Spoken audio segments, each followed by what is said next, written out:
Hey guys, কি অবস্থা তোমাদের? কেমন আছো তোমরা? কি হয়েছিল 5 বছর আগের গল্পের 6 নিয়ে আইসা পড়ছি।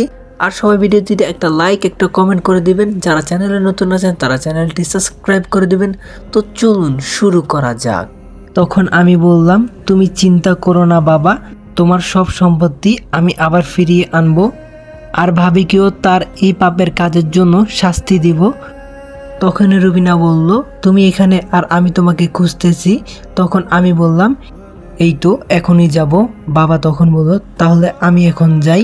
তখন আমি বললাম, আচ্ছা আমি আর কাল এখান থেকে চলে যাব বাবা, একদম বাবির থেকে তোমার সব সম্পত্তি নিয়ে বাড়িতে আসব। রুবিনা তখন অবাক হয়ে বলল, বাবা মানে বুঝিনি। তখন আমি বললাম, এই আমার বাবা। রুবিনা পা ধরে সালাম করলো।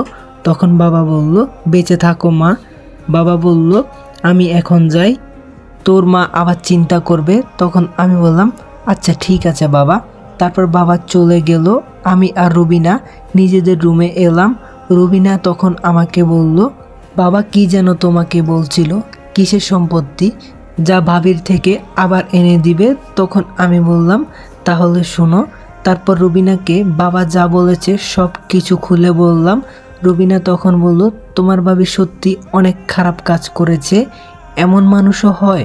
তা তুমি বাবার সম্পত্তি আবার কিভাবে ফিরিয়ে আনবে? তখন আমি বললাম, তা দেখতে পারবে ইনশাল্লাহ, আমি কিছু একটা করব। তারপর দুজনে ঘুমিয়ে গেলাম। পরের দিন আমরা আমাদের বাসায় চলে এলাম। বাসায় এসে রুবিনাকে বাসায় রেখে আমি আমার কোম্পানিতে চলে এলাম। তারপর কোম্পানিতে এসে আমি সবাইকে ডাকলাম আর ডেকে বললাম, সব কোম্পানিদের বলে দেন অন্য যে কোনো কোম্পানিতে আমরা ইনভেস্ট করতে রাজি।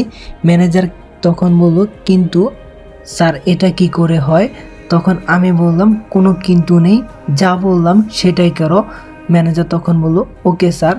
ঠিক 5 দিন পর আজ আমি যাদের কোম্পানিতে ইনভেস্ট করব সবাই এখানে আসতে বলেছি। এখানে বাবার কোম্পানিও আছে। বাবার কোম্পানি থেকে ভাবি এসেছে, কারণ ভাইয়া অফিসের কাজে দেশের বাইরে গিয়েছে। তারপর সবার শেষে ভাবিকে ডাকলাম আর ভাবি তখন বলল, আসতে পারি? তখন আমি বললাম, আসুন। আমি অন্যদিকে তাকিয়ে রইলাম, যার জন্য ভাবি আমার মুখ দেখতে পারছে না। তখন আমি বললাম, আমি দুঃখিত, আমাদের ইনভেস্ট করা হয়ে গেছে, আর করব না। ভাবি তখন বলল, আপনারা আমাদের কোম্পানিতে ইনভেস্ট করলে পরে আপনাদের লাভই হবে। তখন আমি বললাম, দেখুন আপনাদের কোম্পানি অনেকটাই অচল হয়ে গেছে, আপনাদের কোম্পানি আমার কোনো বিষয় ভিত্তিতে ইনভেস্ট করব। ভাবি তখন বলল, আপনারা ইনভেস্ট করলে আমরা সেই টাকা দিয়ে কোম্পানিতে নতুন নতুন জিনিস তৈরি করব, আর সেই নতুন নতুন জিনিস বিক্রি করলে আশা করি অনেক লাভ হবে। তখন আমি বললাম, দেখুন এটা বিজনেস, বিশ্বাসের আস্থানা, আমাদের ইনভেস্ট নিতে হলে এই কাগজগুলোতে সাইন করুন। ভাবি তখন বলল, কাগজে কি লেখা আছে? তখন আমি বললাম, আপনারা সঠিক সময়ে ইনভেস্ট পরিশোধ না করলে আমরা আইনি ব্যবস্থা নিয়ে আপনাদের কোম্পানি আমাদের হয়ে যাবে। ভাবি তখন বলল, আচ্ছা। তারপর ভাবি আমার কাছ থেকে কাগজটা নিয়ে সই করে দিল। তখন আমি বললাম, আপনি এখন যান, আপনাদের অ্যাকাউন্টে টাকা চলে যাবে। ভাবি তখন বলল, ওকে। তখন আমি মনে মনে বলছি, কাগজটা না পড়ে সাইন করে অনেক ভুল করলে ভাবি। ভাবি কাগজটায় আমি যা লিখেছি ওসব কিছুই লেখা ছিল। কাগজে কি লেখা ছিল তা আপনাদের একটু পরেই বুঝতে পারবেন। তারপর ভাবি চলে গেল, আর ভাবিকে দিয়ে যে কাগজটাতে সই করালাম সেই কাগজটায় লেখা ছিল, যদি সময় মতো ইনভেস্ট করা টাকা না পরিশোধ করে তাহলে তার সব সম্পত্তি আইনত আমার হয়ে যাবে। তারপর ভাবিদের ইনভেস্ট করলাম আর অন্য একটা কোম্পানিকেও ইনভেস্ট করলাম, ভাবিরা যে জিনিসগুলো তৈরি করবে।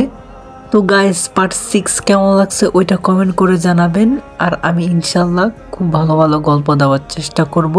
তো সবাই একটু সাপোর্ট দিবেন, আর যারা চ্যানেলে নতুন আছেন তারা প্লিজ এখনই চ্যানেলটি সাবস্ক্রাইব করে বেল আইকনটি প্রেস করে রাখুন, যাতে আমাদের নতুন গল্প আসার সাথে সাথে আপনারা দেখতে পারেন।